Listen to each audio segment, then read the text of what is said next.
ఎందుకంటే ఈ ఉప ఎన్నికల్లో కూడా మేము నిజాయితీగా కొట్లాడినాం. ప్రజా సమస్యల్ని కేంద్ర బిందువుగా చేసుకొని ప్రజలనే ఎజెండాగా చేసుకొని ఎన్నికల్లో డెఫినెట్గా చిత్తశుద్ధితో నిజాయితీగా మేము కొట్లాడినాం. మీకు తెలుసు ఎట్లా ఎన్నికలు జరిగినాయి కూడా అందరు చూసినారు, నేను చెప్పక్కర్లేదు ప్రత్యేకంగా.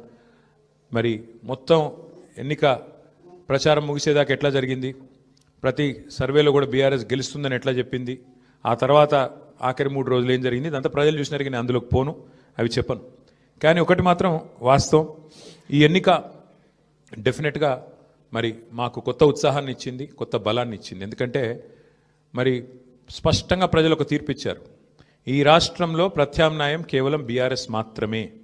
ఇంకా అది అందులో అనుమానమే లేకుండా ఖచ్చితంగా ఈ ప్రభుత్వం ఏదైతే పనిచేస్తుందో వారికి ప్రత్యామ్నాయంగా పోరాడుతున్న ఒకే ఒక్క పార్టీ బీఆర్ఎస్ అనే మాట స్పష్టంగా ప్రజలు చెప్పారు. డెఫినెట్గా దాన్ని కూడా మాకు